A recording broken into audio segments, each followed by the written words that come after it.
Hey, shalom, shalom, shalom, everyone. Welcome to another live episode of My Take with Rosh Ya'acob.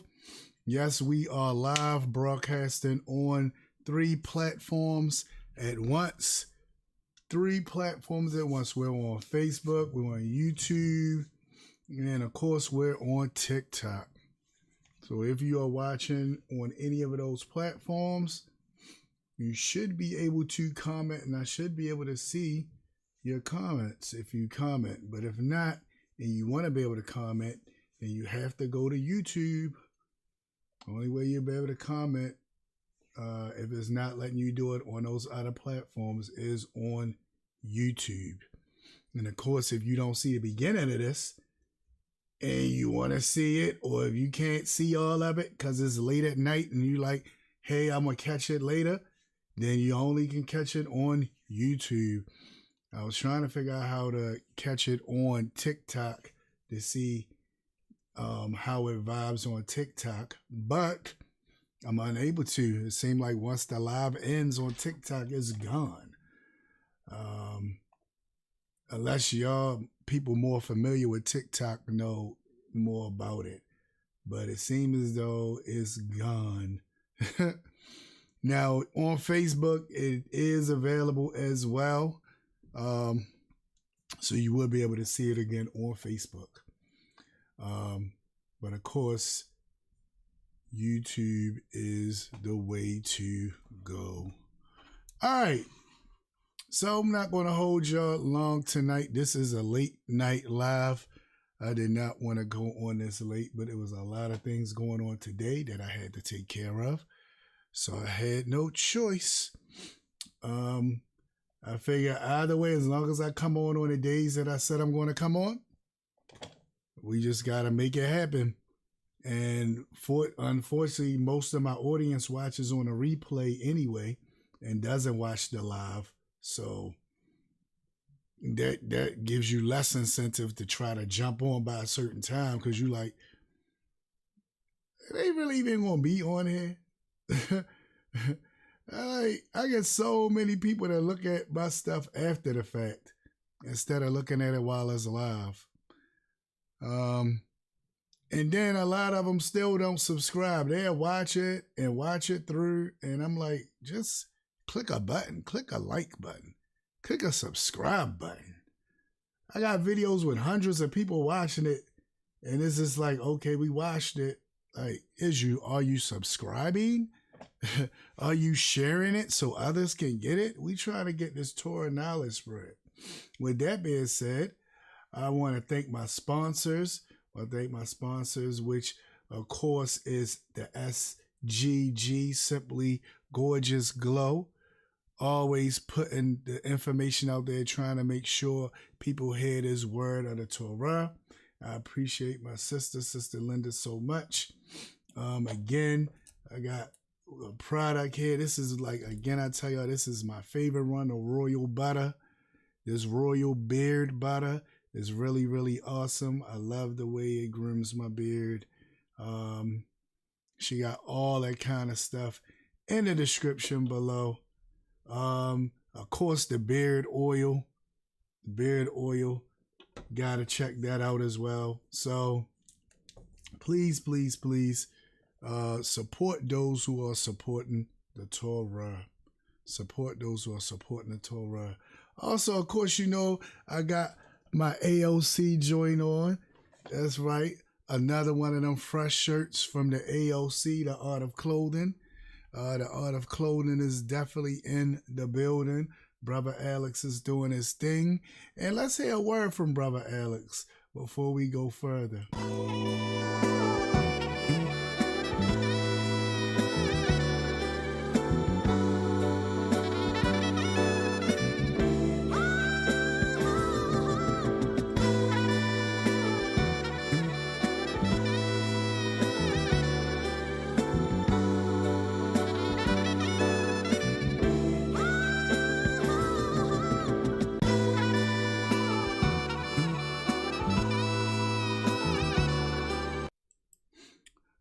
Okay, everyone. Thank you again for logging in tonight for this live. And for those of y'all on the replay, we are finally going to do it. We're finally going to get into this video that we've been trying to get into for weeks now. We finally going to do it. We're going to deal with our brother from the Smart Christian, our brother Corey Minor from the Smart Christian, and also we're going to look at our faith community virtual group and see what these brothers are talking about and the information they're bringing forth. And I'm going to try to tie it in. So I'm going to go right into it. I showed the last time what we was going to be talking about, and we didn't even get to talk about it. But again, y'all loved the video that I did do, which was dealing with the controversy that was happening in the Hebrew community right now. So a lot of people jumped on that, and people are still watching that video. It's still going up in numbers, and I appreciate y'all for that. But at the same time as that's going up in numbers, I got this issue right here because Wednesday is for questions and answers. This is the time where people have videos and stuff that they make where they question stuff. And I normally talk on those videos about the things that's being questioned. Normally get on those videos and talk about the stuff that's being questioned. And I give answers. I don't just get the questions and just sit on it. I give answers. And that's what I want you guys to be able to get from me as we do this. That, hey, I go to this brother's show and I ask, and I hear them questions, he give answers, right? So that's what we're doing tonight. So I don't have a clear-cut title for the night. Just called it Where Do We Stand?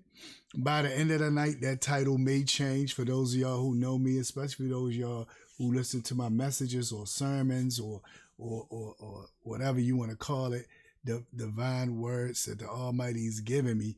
Y'all all know, I always say, I already know what the title is, but we going to roll with it. And that's how it is tonight. I don't really know what the title is, but we going to look at these two videos. I'm just focused on these two brothers and their stuff because it's been 3 weeks now, and I supposed to been did it, and now I want to give them their due justice. So with that being said and done, we're going to start off with our brother Corey Minor from the Smart Christian. Oh, I almost forgot. Before I go further, I'm just assuming everybody knows me by now. For those of y'all who don't know me, my name is Rosh Ya'acob ben Abraham. I'm the Rabbi at Gethsemane Spiritual Temple Congregation. On this show, we deal with real life situations. We deal with everyday things that's happening in the community. Try not to sneeze. And we also deal with questions. And that's what tonight's show is about questions, about stuff that people question, whether we as believers should do X, Y, Z. And I think that's what this one's for. In the faith community, I think the question was whether or not the Mashiach was black. So we're going to dive in on all of those things right now. So let's go right to it. So this is our brother, Corey Minor, and we're going to see what he has to say. I think he has a beef with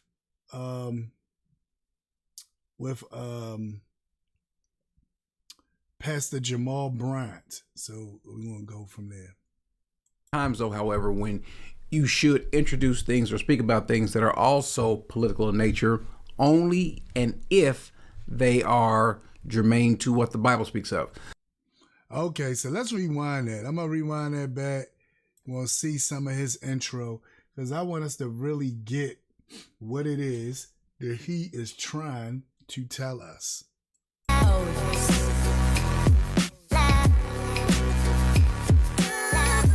I'm just not a fan of politics in the pulpit. There are times, though, however, when you should introduce things or speak about things that are also political in nature, only and if they are germane to what the Bible speaks of. All right, so that's what I'm thinking we're going to call this, politics in a pulpit. Y'all like that? Is that a good title? Politics in a pulpit? That might be where we gonna go at. That's where he started. So he said he's not a big fan of politics in the pulpit, and he's gonna give us an example of what he means and who it is that he's talking about. This has these politics in the pulpit. Who's having these politics in the pulpit? Let's see who he's talking about and what politics are being made in this pulpit. Jesus talks about render unto Caesar what is Caesar, but also to render unto. Let's put it on the screen. Why not go to the scriptures? He says when they would try to test him about paying taxes, and he asked him, bring me a coin, whose inscription's on this? There are some things that just simply belong to the government, and they do affect us without question. Jesus wasn't saying that the issues regarding taxation does not apply to or affect Christians. No, that's not his point. But his point is in terms of trying to affect a policy change.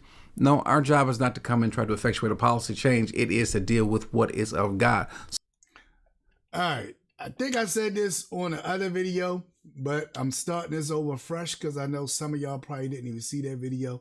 Might don't even go to check for that video. So we're going to start fresh on this video. I'm listening to the brother. He's talking about the Mashiach spoke about trying to reform politics. And so the Mashiach wasn't thinking about politics of Rome. Mashiach was not thinking about the politics of Rome. You know, I think that's where we go wrong. We worry so much about the politics of this nation that we forget that we captives here. We forget that we was kidnapped and brought here. So Mashiach wasn't thinking about that, but I'm going to let him go forward.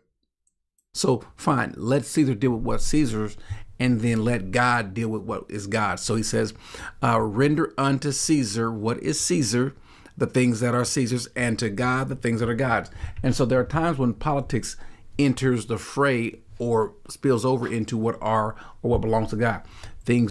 All right, let's look back at that. I want to look back at what he brought up. He brought the scripture up on the scene, right? So the scripture he brought up on the scene, it says, render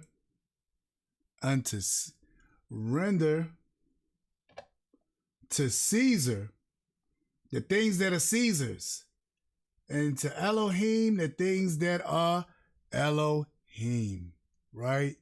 And that's the thing that he's saying in a nutshell, right? But what exactly does that mean? What exactly do you think he's trying to tell us? When he says, render unto Caesar what's Caesar. Well, first we got to go back to see what exactly is he talking about. So hold on. Let's first do that. Because I want to make sure we're using everything in context. I don't want us to go too far off talking about different things. I want us to keep everything in context. So let us go to the scriptures. All right. And let's go to the scriptures. All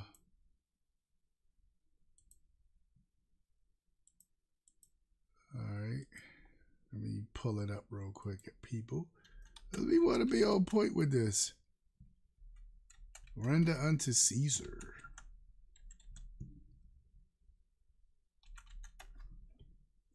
All right.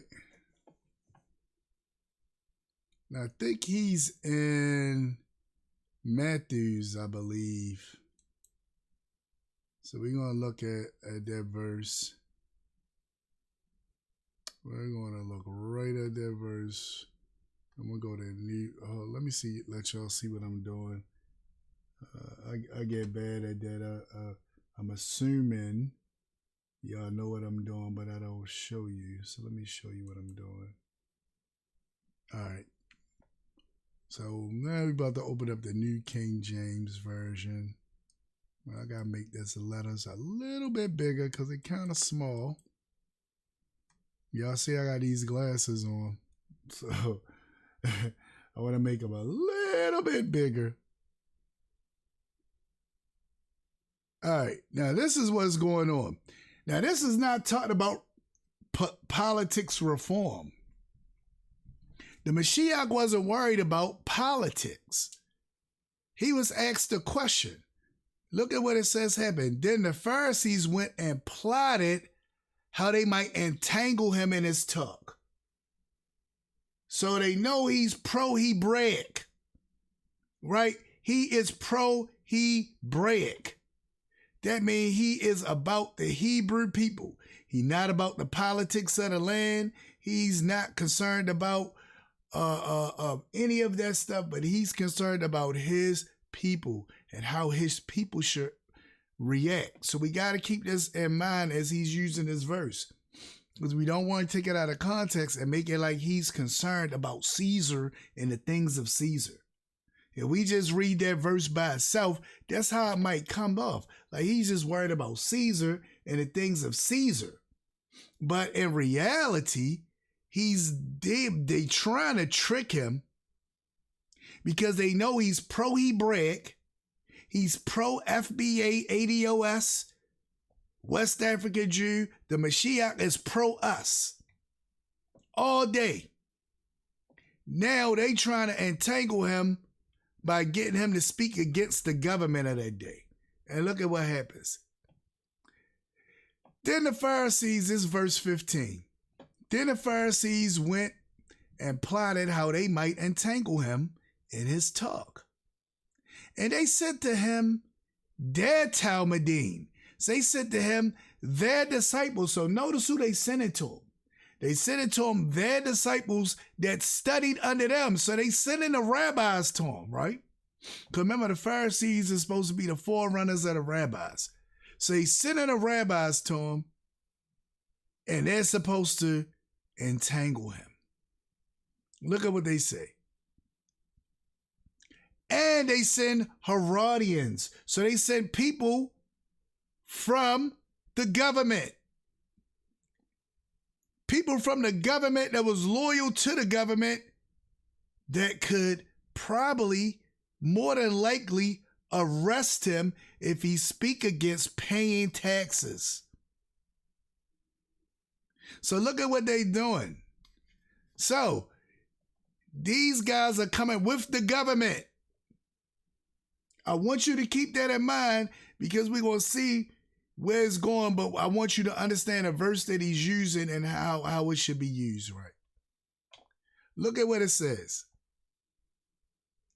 And they sent to him their Talmudim with the Herodians, saying, Teacher or Rabbi, we know that you are true. Look, see how they butter you up and flatter you? They not on his side. They don't care about him. But look at how they try to butter him up. Look at what they say. Teacher or Rabbi, right? Or Moreh, right? Moreh, we know that you are true and teach the way of Elohim in truth. Nor do you care about anyone, for you do not regard the person of men. So we know all that. Oh, he said, oh, flattery. Oh, such flattering words. But what was their mission? The Pharisees went and plotted how they might entangle him. So let's never forget their mission. The Pharisees went and plotted how they might entangle him in his talk. So listen to what they say. They go, they say, hey, they say all this beautiful stuff to him. And watch this part right here. Tell us, therefore, what do you think? Is it lawful to pay taxes to Caesar or not? Is it lawful to pay taxes to Caesar or not? Now, he got plainclothes agents with them, the Herodians. But they're coming like they humble disciples of they just want to answer. There's no trickery happening here. We just want to know, should we pay these taxes to Caesar or not? They think they smooth, right? Look how smooth they think they are. But watch this. Look at what he says. But Yahshua perceived their wickedness. So he know, y'all scamming, y'all scandalous, y'all wicked. Look at what he says. But Yahshua perceived their wickedness and said, why do you test me, you hypocrites? Why are you hypocrites testing me? Y'all not on my side. I'm not falling for this. Your flattering words mean nothing. Show me the tax money. Right? Show me the tax money. So they brought to him a denarius. They brought to him one of the coins. And he said to them, whose image and inscription is this? And he said, and they said to him, Caesar's. Now watch this. He said to them, render therefore to Caesar the things that are Caesar's, and to Elohim the things that are Elohim. See, this had nothing to do with reforming politics. Had nothing to do with it. This was him letting them know that y'all can't catch me and entangle me in my words, because these coins belong to Caesar, so why we don't just give them back to him? These aren't Hebraic coins. These aren't the coins from the temple. These aren't coins that we look towards as being something precious and sacred. This is his stuff. So if he want his stuff back, give it to him. And look at what happened. When he answered, says, when they heard these words, they marveled. These rabbis marveled like, wow, we can't even ensnare him. And they went on their way. See how that works? It had nothing to do with reforming politics or the politics of those days. This was all about them trying to ensnare him because they knew he was pro-Hebrew. The Mashiach is pro-Hebrew. Now let's look at what else. Let's keep going. So he says, render unto Caesar what is Caesar, the things that are Caesar's, and to God the things that are God's. And so there are times when politics enters the fray or spills over into what are or what belongs to God. Things dealing with marriage, things dealing with the sexuality of people, things dealing with abortion, things dealing with hurting or harming children. These are things that the Bible has spoken, that God has made clear. He's not stuttering what he says, but now,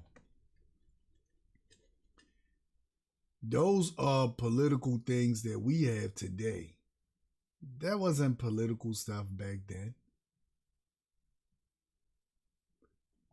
And even if it was, the Mashiach spoke on those things when it dealt with the branch that's supposed to have been our stuff.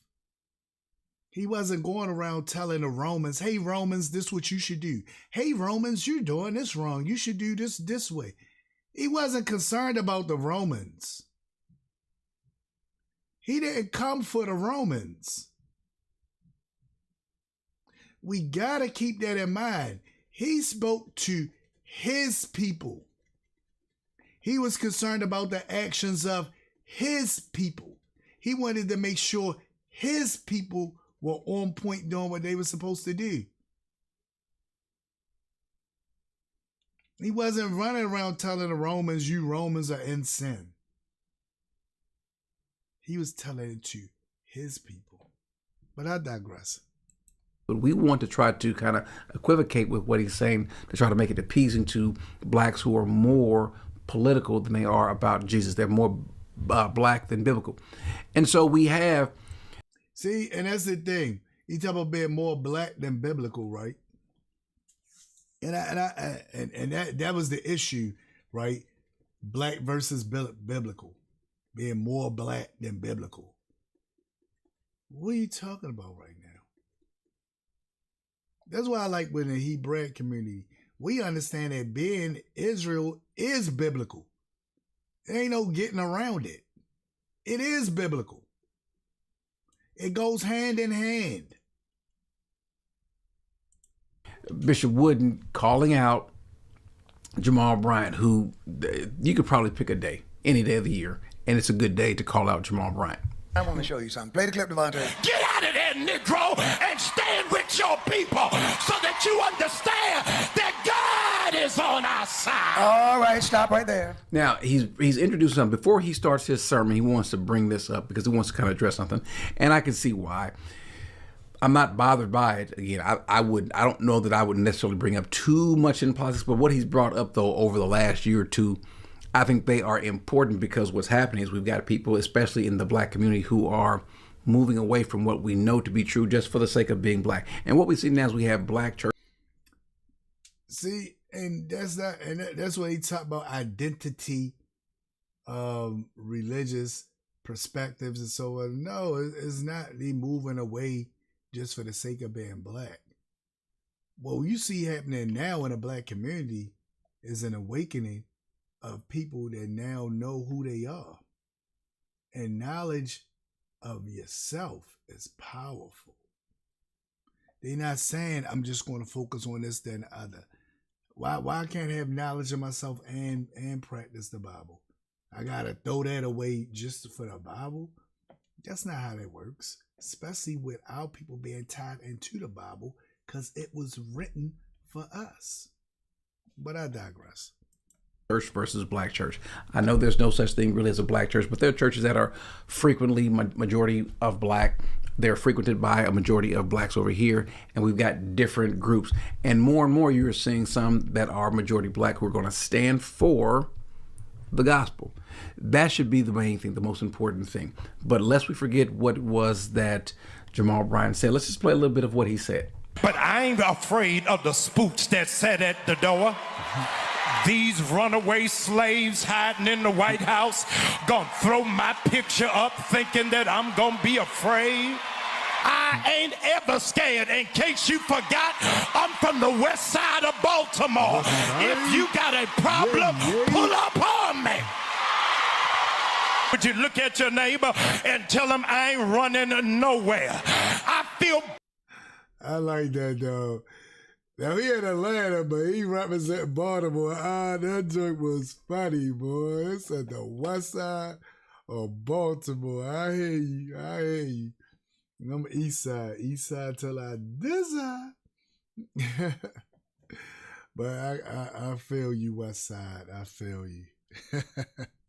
Bad for them coons in the White House who are in there tap dancing for massa, wearing bow ties, shinning and grinding, laughing like nothing is funny. Get out of there, Negro, and stand with your people. That's the part I think that really upset Bishop Wooden. And I think it bothered me. And stand with your people and on God's side. Well, no, first of all, why did that part upset you, brother? I don't understand, but I'm going to let you explain it. I don't understand why that part upset you, but I'm going to let you explain it.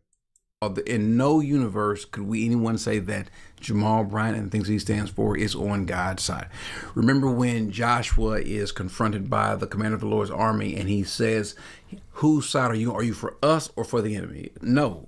It's a bad question to ask, Joshua. You should know better. It's not, am I on your side or their side? No, you've got this thing twisted all. All right, now, I got to do it again. Our brother went to another scripture and he said that Joshua's wrong. How dare he ask, hey, shalom, how are you? Oh, how you feeling, Koti? I'm glad you're on it tonight. But here you go again. I feel like he taking this verse the wrong way. Because Joshua was not wrong in why he asked that to the guy. And we're going to look at why. So I'm going to go ahead. Because I'm like, what is he talking about right now? So we're going to go ahead and we're going to look at this. And we're going to see why Joshua said what he said. We're going to see why Joshua said what he said. And I might jump out of this in a minute and go to our other brother because I don't want to I want to at least deal with these things tonight. So let me put on back up the screen so y'all can see what I'm doing. So I'm back on Bible Hub. And one look at what Joshua said.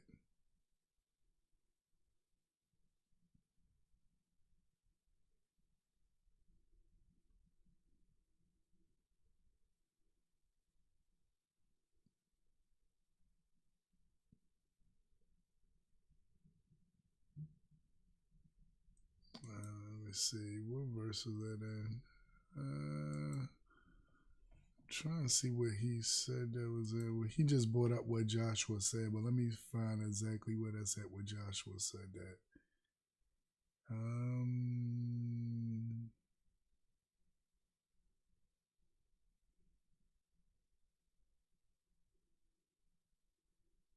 That's the Almighty talking to Joshua, but we want to look where the angel came and talked to him.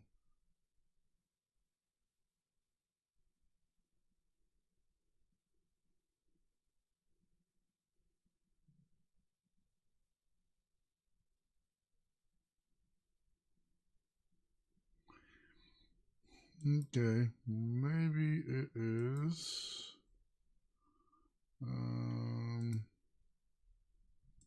Let's look at chapter 3.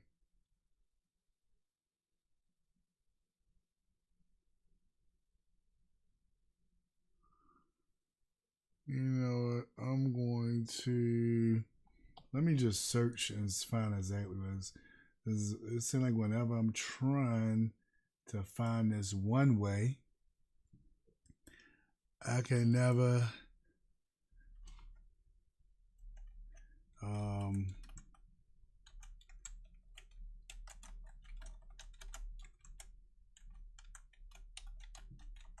and then I'll be way off. But I was way off. It's all the way in chapter 5. You know, I love what it took me to skim through to find that. Chapter 5, verse 13. So let's go there. Let's go there real quick. Chapter 5, verse 13. I'm all the way in chapter. All right, so watch this.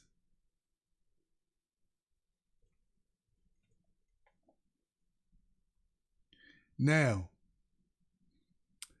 Joshua just got finished doing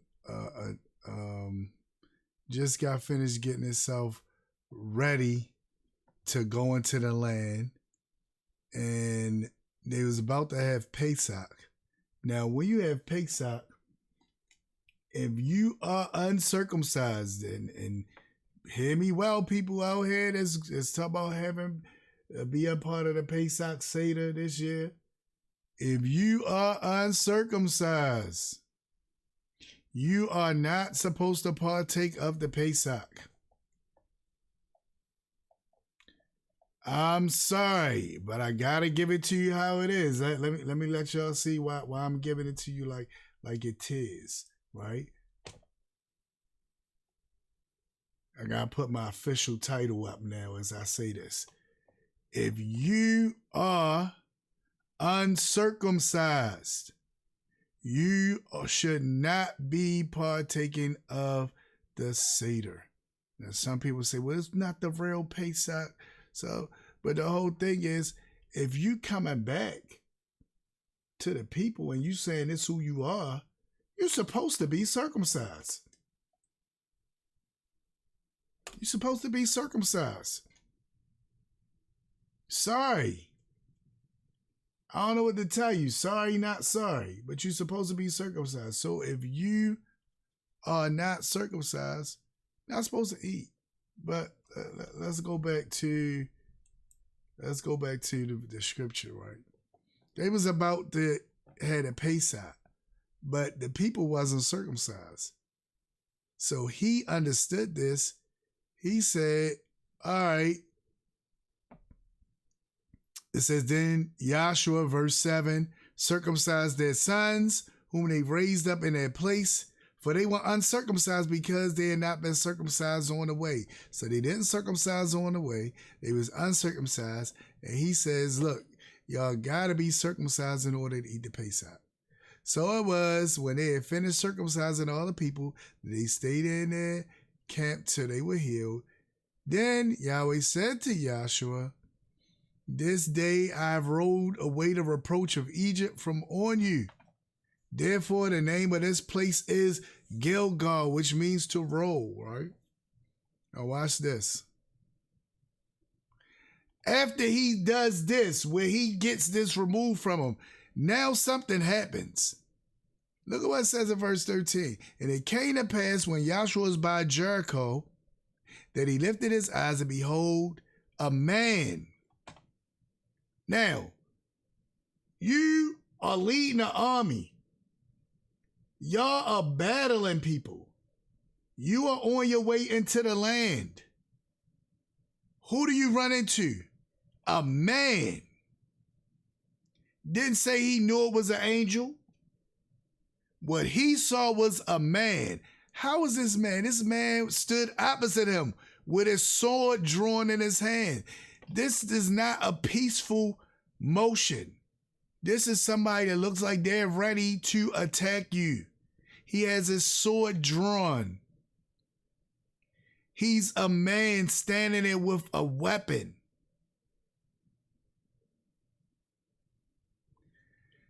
Yahshua's looking at him like, what's happening right now? Is he a friend or a foe?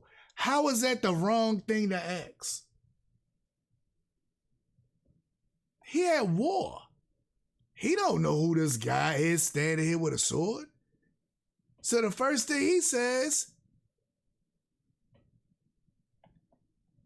and the guy standing opposite him like it's in opposition, right? So the first thing he says, are you for us or for our adversaries? Whose side are you on? Because he don't know him. How's that a bad question? He says, whose side are you on? So he said, no, but I'm the commander of the army of Yahweh, and I have now come. So in other words, I'm now come to help you. I'm bringing the heavenly soldiers with me. I'm not on your side or anybody. I'm on the Almighty side.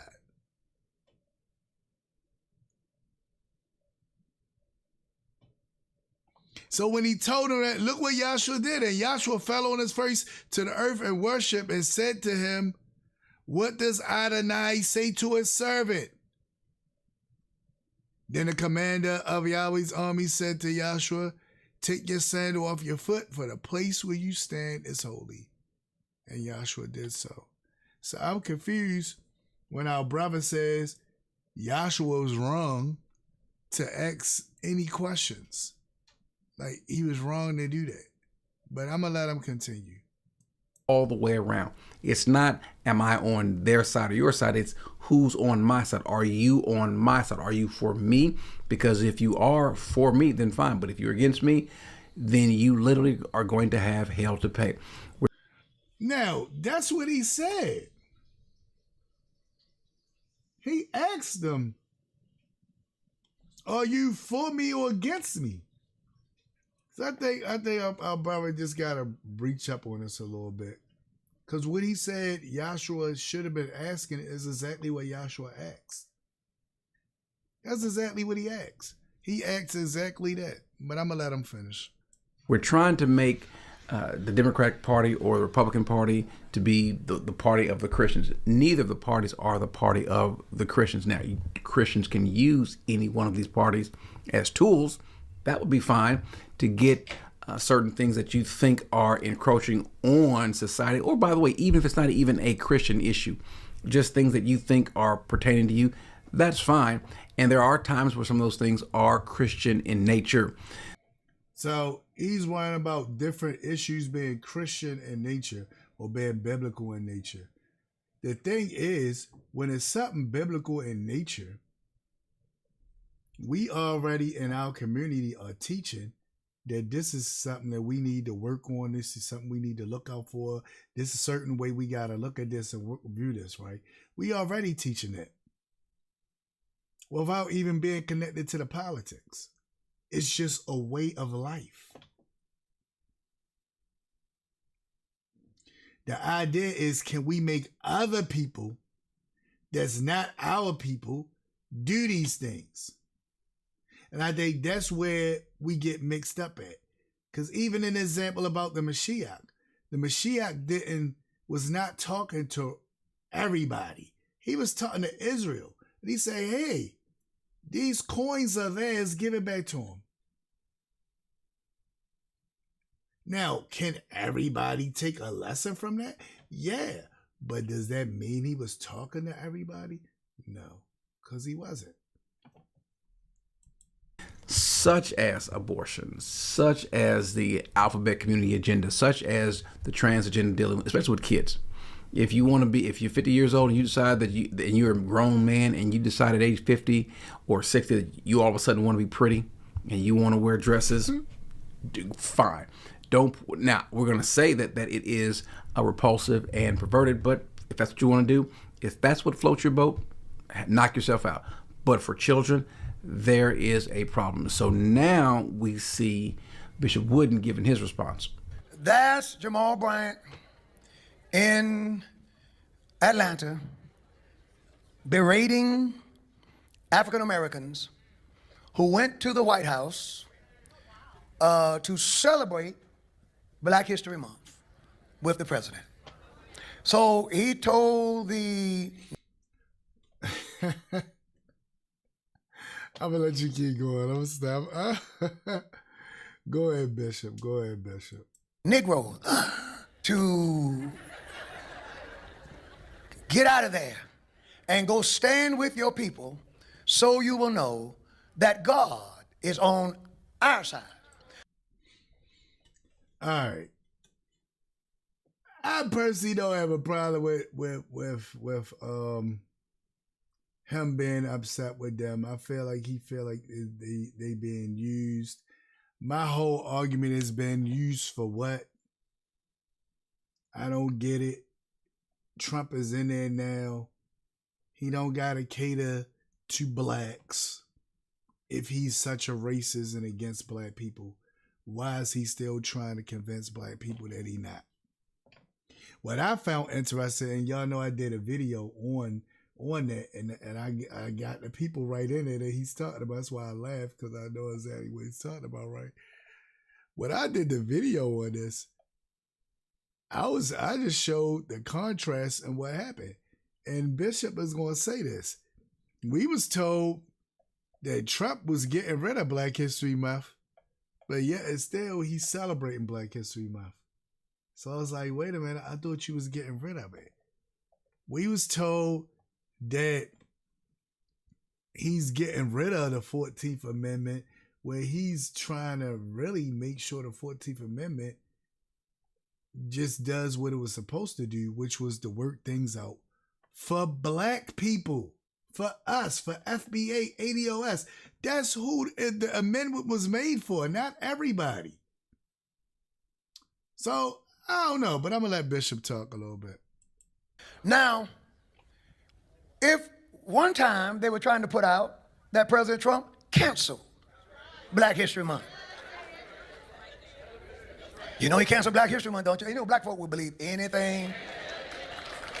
Anything you just tell us, the sky's falling. You go start ducking. He's got it right. There are times where too often that we just believe anything, because we don't want to go after information. We don't want to read. We want to make sure that we have our facts straight.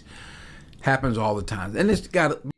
And y'all are right about that. That's why I try to bring out stuff to y'all to let y'all know, like, hey, let's think about this before we just jump with what we're being sold, right? Let's think about this. Let's really focus on this.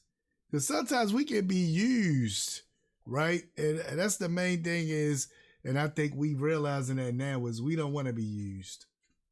We don't want to be used, right? Now, I got to end it here for our brother. I came back, I looked at him. It's all a front for Agent Orange. He said it's all a front for Agent Orange. I like that. Oh my goodness, you are funny, Akoti. You are so funny, sis. Oh my goodness. Watch this though. Now we're going to get to the other half of it. So that was dealing with the politics issue. Now we're going to see why I connected it with this brother, because they seemingly are talking about different things, but we're going to try to see how we can focus all of it in on one thing. So now I got to bring up our other brother and give him his time to shine. Because I want to be able to, I got a lot. Y'all wouldn't believe all the emails that I got sent with questions that people feel like I'm not going to be able to answer. So I don't want to, I want to make sure I get through these brothers right now, because next week I want to jump on some more of these questions that they feel is not going to be answered. But at least once a month, I want to touch an issue or something dealing with stuff like this. But with that being said and done, I got his description for this video. This video is in the description, rather. All this information is the Smart Christian channel. And the name of this video is called Bishop Wooden Calls Out Jamal Bryant. I don't know why they ain't just, he should have put Pastor Jamal Bryant, like, but I guess he want to show his disrespect. Anyway, so we're going to see. So that's the name of that video. Now the next one we looking at now, this is from our faith. Let me see what's the name of them. This is from the Faith Community Virtual, right? And it's a panel of different people, and they're going to deal with this subject that's being spoken of, which is this guy is trying to say that the Mashiach wasn't black. And we want to look at that. So let's go with that, because we know that ain't true. He was, but okay. He has to do the bidding of his benefactors, because if he doesn't, he gonna get pulled back in, and that money gonna dry up. Yeah, and be replaced with the next charismatic, well-spoken coon, runaway slave, as Jamal called him. Runaway slave. All right, as I like to refer to him as. See, and that's why I think that's why I linked this up with this, because it was just talking about Jamal Bryant, Pastor Jamal Bryant. And now they said what Pastor Jamal Bryant said when he called the people runaway slaves. So I think that's why I linked this up. But let's watch this. It's house niggas. That's it. Reaching for the stars. Oh boy. And do we have a reaching for the stars for you today?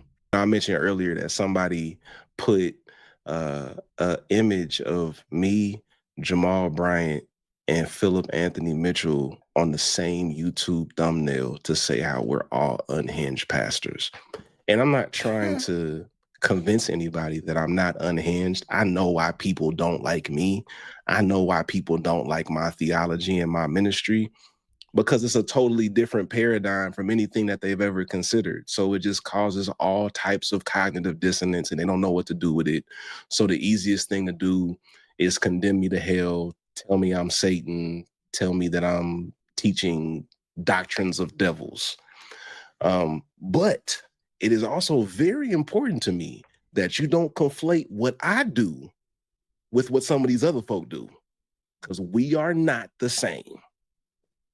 And today, for Reaching for the Stars, we're going to take a look at one of the most irresponsible, asinine, idiotic statements I have seen from the pulpit in quite a while. Okay. Courtesy of Philip Anthony Mitchell. Okay. So we're going to play this, and then we're going to talk about it, and we're just going to see where it goes from there. Let's Here we go. Jesus was not a black man. I saw this well-known preacher on Easter Sunday was saying he was preaching that Easter Sunday, Resurrection Sunday, the death, burial, and resurrection that they preach about was all about the persecution of a black man, and that how Jesus was a black man, and that his evidence that Jesus was a black man was because he didn't get a fair trial by the Roman government, and that he used that. All right. Oh my goodness. I don't even know where to go at. I'm listening to him like, hold up, brother. Hold up, brother. What the guys tell you again? Hold on, let me rewind this back what he's saying. He think he cooking. Let's hear what he about to say. Here we go. Jesus was not a black man. I saw this well-known preacher on Easter Sunday was saying he was preaching that Easter Sunday, Resurrection Sunday, the death, burial, and resurrection that they preach about was all about the persecution of a black man, and that how Jesus... All right, so it was dealing with the persecution of a black man or a black Israelite, a Hebrew, right? It was dealing with that. But let me listen to this part again because I want to make sure I don't misquote the brother. Jesus was not a black man. I saw this well-known preacher on Easter Sunday was saying he was preaching that Easter Sunday, Resurrection Sunday, the death, burial, and resurrection that they preach about was all about the persecution of a black man. And all right.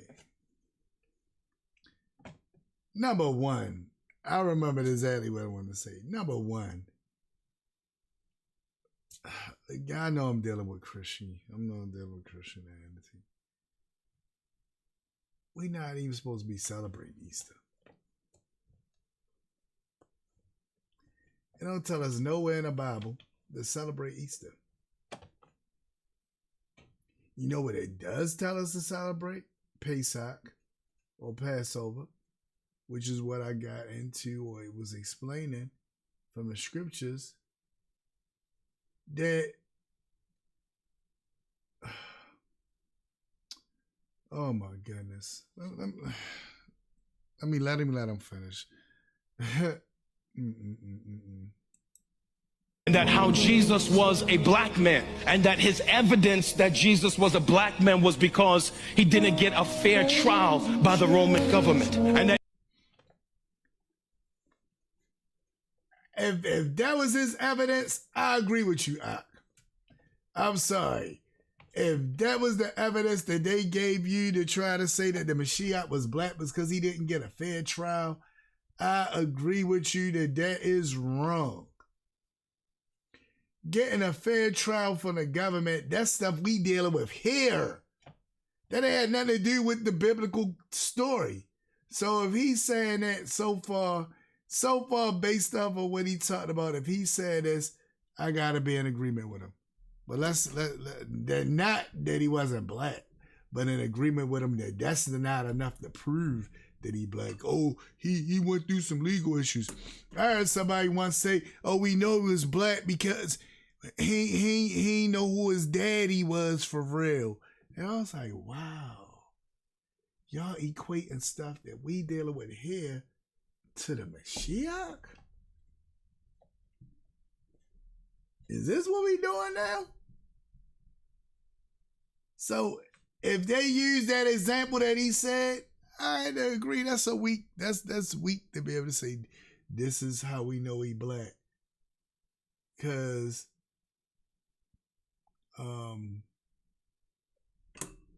what they tell me, this how we know he wasn't really black because this happened or that's happened or he's dead. No. Now, if they would have said, go to Revelations and you read about how his skin was like burnt brass. Burnt brass people is black. Right? So if they would have said that, well, you know, his skin was like burnt brass. His hair was woolly. See how my beard is? My beard is woolly. got the products from SGG that smooths it out, right? But for the most part, if I didn't have those products by Simply Gorgeous Glow, my beard would be tough. Oh my goodness. It is rough growing a beard. But anyway, it's woolly. Other people don't have that type of texture hair. Other people don't have that type of texture hair and that skin color. But I digress. Let's hear the rest of what this guy gonna say. That he used that, begin to manipulate the black men in the room and start declaring no weapon formed against the black men will prosper. No legal weapon will formed against the black men will prosper. And see, I don't think they buying this story. I think they sitting there thinking, dude, ain't nobody tell you this. This is something you just came up with to speak against the Hebrew movement. Ain't nobody tell you this. But I'm going to let him keep going. Because this sounds crazy what he's saying right now. all of this Marxist, fascist nonsense that he was spewing from the pulpit. And I was watching as men stood up in the room and they're shedding tears over this nonsense, and my heart is broken because I'm thinking, man, what you're hearing right now in this moment is not even consistent with the word of God. I know some of you got him hanging on your wall, a black man with locks, but Jesus was not a black man. We know from history, and we know This is the part that got me. Wait a minute. So we going with everything. I'm flowing with you. All that stuff you were saying, I was with you. I'm with you. That's not evidence. That's not enough proof or evidence to say he was black by pointing out all of that stuff. I'm flowing with you, right? But then you get to this part and you throw me for a loop. You said, y'all got them pictures in there with him being black with dreads. He was not a black man. We know through historical evidence. What historical evidence are you talking about? The historical evidence says that he was black. People look at say he had dreads because they try to say that he was a Nazarite. The Nazarites grew dreads. They grew locks.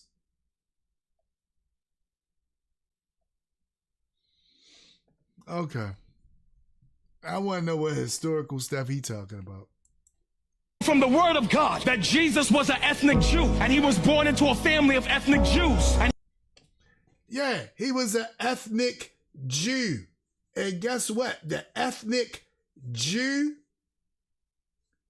looked like me and you. And this is the part he don't want to address. And I think that's what they're going to address in this. And he was raised around the Torah, and he learned the things of Jewish family. And he okay, we agree with you with that. We just saying the Jewish family that he learned from, that he had the Torah from, look like us.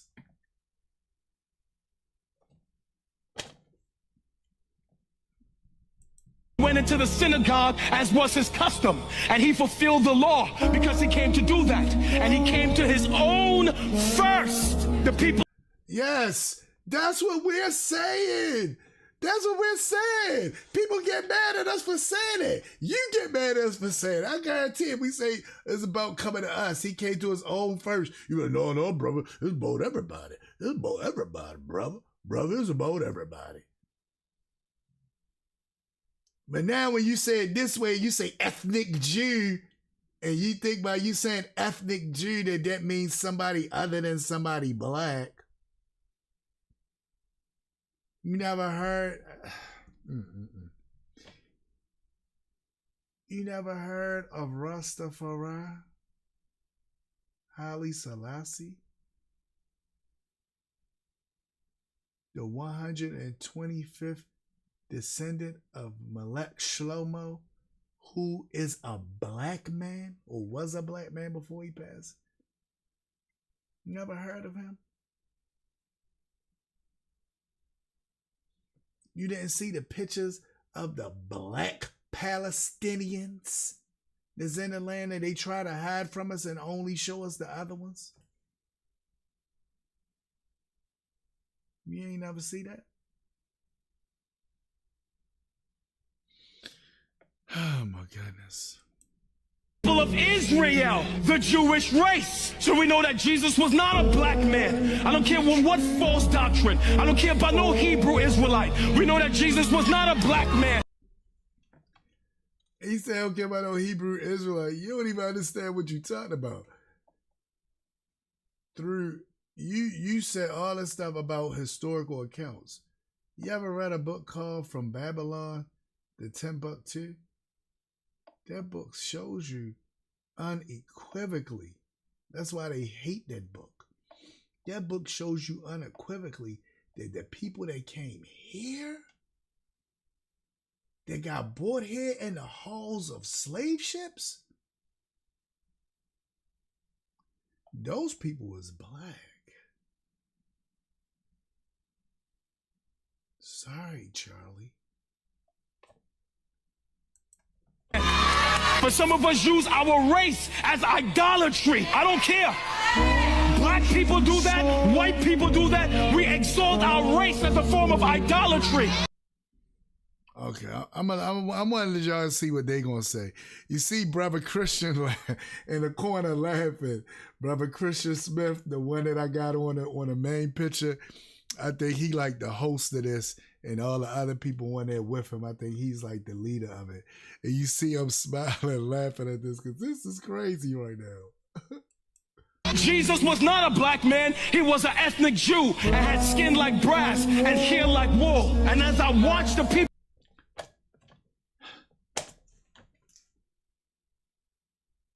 Skin like brass. Skin like brass mean brown. These guys you talking about, do they got skin like that? No! Hair like wool. Do they got hair like that? No! This is hair like wool. What is he talking about? Oh my goodness, he used the very verses that's used, and he felt like he ate. You didn't eat, son. You did not eat. People in that room, some maybe thousands of them, run on with that garbage that was coming across the pulpit. Listen to me. My heart was broken as I thought to myself, look at all of these unsuspecting sheep that don't read the scriptures for themselves and that have no idea what they're listening to right now. Unfortunately, I read the scriptures for myself, and I read it in the Hebrew. So I'm gonna let you keep going though. You almost done. They about to get you. It's heresy and the doctrines of devils from a false prophet. And every time somebody talk like that, you cry, oh, we're being judgmental and critical. When the scripture says false prophets have come from among us and have gone out of us, but they was not with us. So he got APAC money. We can start there. For those of you who aren't familiar with APAC, Google it. So in other words, APAC is an organization, a lobbyist organization of the Ashkenazi. He said they paid him to do that. He felt good. He like, yes, in the year. He look at his hands up in the air. Get out of here. Go ahead, brother. It's this Stephen, brother Stephen Thurston. Let him talk a little bit. It's Jew money.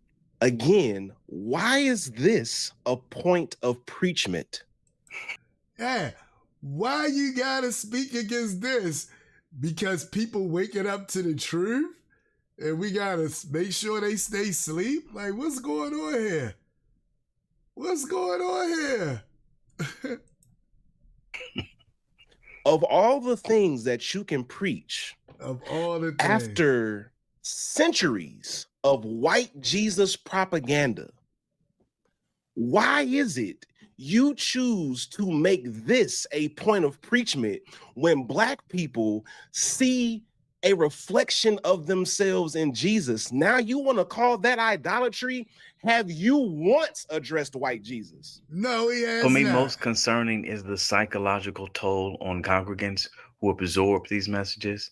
What appears as spiritual growth is often the progressive dismantling of healthy racial identity. This is a phenomenon that Joy DeGruy, the psychologist, she identified in her research on post-traumatic slave syndrome, where the historical trauma manifests as self-destructive acceptance of derogatory characterizations of one's own community. He's problematic. All the same ilk. Tony Evans, Priscilla Schreier, Philip Anthony Mitchell, Jackie Hill Perry, they all come from the same ilk. The thing about Tony Evans that's so insidious is he talks about like pro-blackness, but he only talks about it through the lens of Christianity. So even his, black people are great. It's all because of Jesus. Right. So it's really not about being black. Right. Because you can only frame blackness as a good thing through the lens of Christianity, which. So what he's saying, and I get what he's saying the only time they make black like it's something good to look up to and be smart and all that is when it's linked in being a Christian. If you black in any other way, that's wrong. Right? And that's idolatry. And how dare you? How dare you strive to be great and black in anything but Christianity? That's crazy. Suggest without Christianity, we ain't shit. Exactly. And that is what they try to, that's the suggestion they give you. Without Christianity, you just gonna be another one of them hoods on the street. You're gonna be another one of them quote unquote YNs running around, or unk that run around with the YNs. That's just what you're gonna be. Go ahead, Sister Celeste. Let's see what you about to say.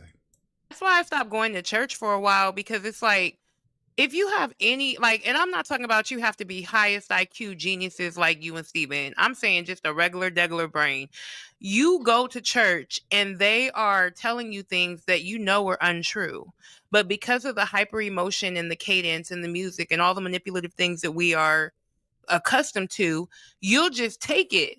And what that does to your body is it creates such a space of dysregulation. Like, I think it has taken me 2 or 3 years to get back in my body and then be comfortable with the discomfort that arises from when I'm getting contradictory messages and people are out here trying to con me. Yeah.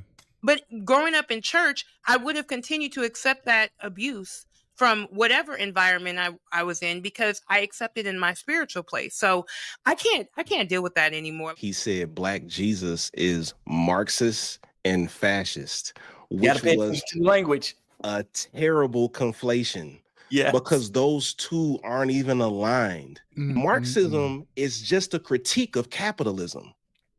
When you get down to it, like, we could get all into the details of Marxism, but at a base level, Marxism is a critique of capitalism.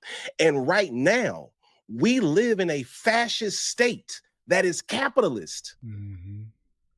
So when he's up here with all of his charisma saying all of this bullshit, his audience is so deep in the sunken place, they can't even parse between what he's saying.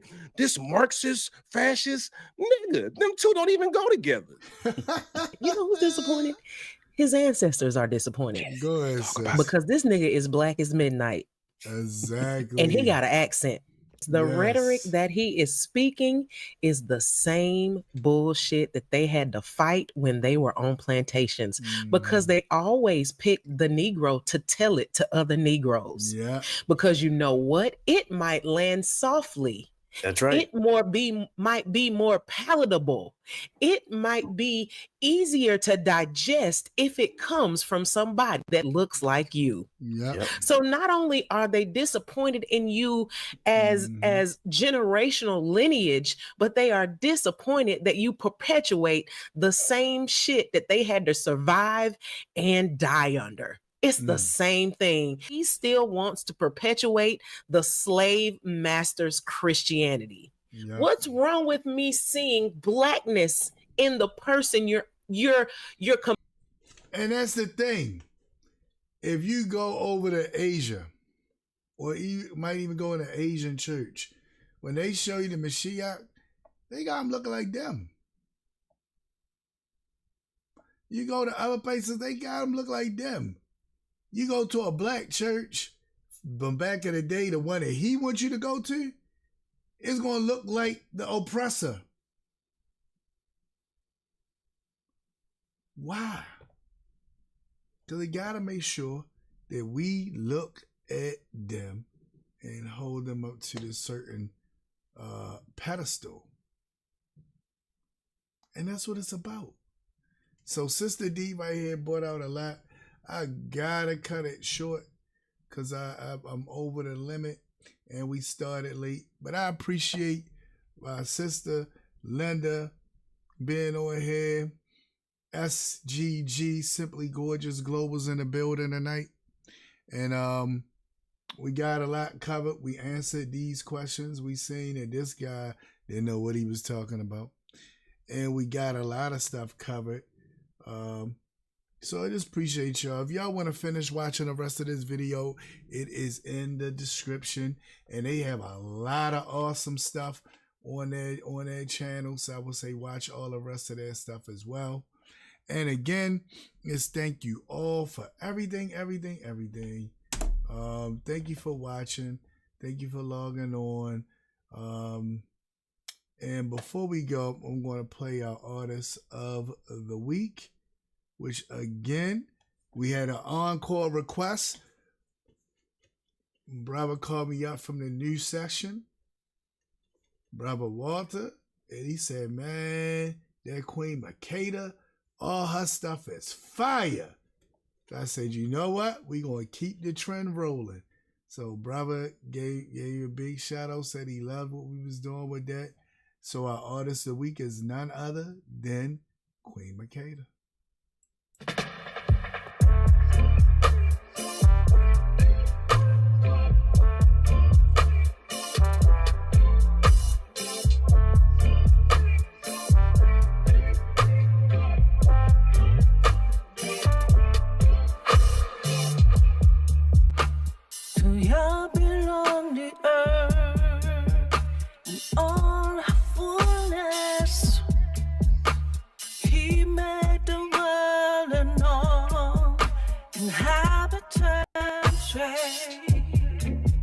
Who can ascend to his holy mountain? He who has clean hands and a pure heart. Neki kapayim uvar levav.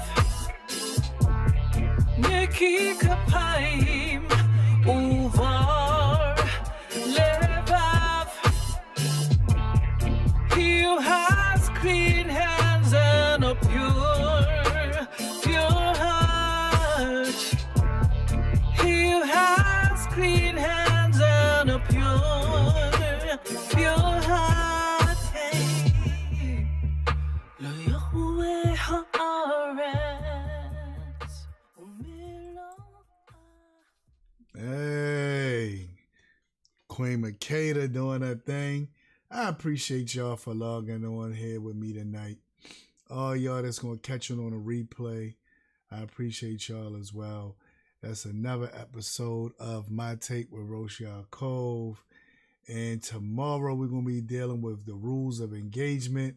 Well, I got several videos that were sent to me about relationships, so we're going to touch on them. Now, that will only be on Facebook. That will only be on YouTube. So you can catch that on YouTube, and it will be tomorrow. And it's going to be on time tomorrow. I'm going to try to have it early at 9:45. So I will see you tomorrow, and you have an awesome, awesome night. Layla Tov and Shalom.